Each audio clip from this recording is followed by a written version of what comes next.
Ще ти кажа нещо, което няма да ти хареса. Не си качила килограми само заради един козунак.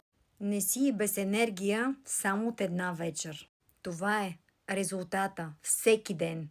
Нещата, които правиш. Сутрин на гладно кафе, липса на вода, липса на движение и вечерното преяждане.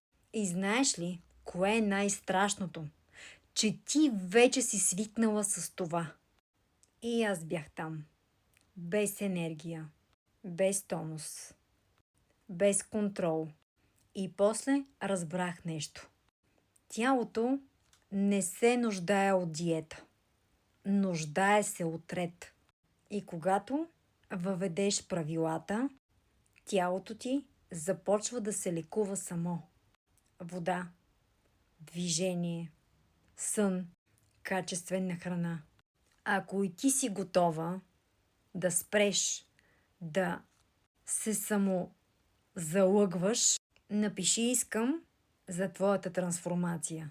Да, няма да е лесно.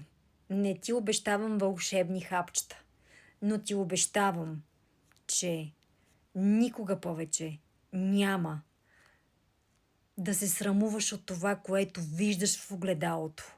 И няма да се притесняваш да се съблечеш и да излезеш на плажа. Няма да се срамуваш от себе си, а напротив, ще си щастлива и доволна, когато виждаш отсреща отражението си. Аз също бях така. Тежах 98 кг, в момента съм 53 и съм ги задържала. Аз мога да ти помогна.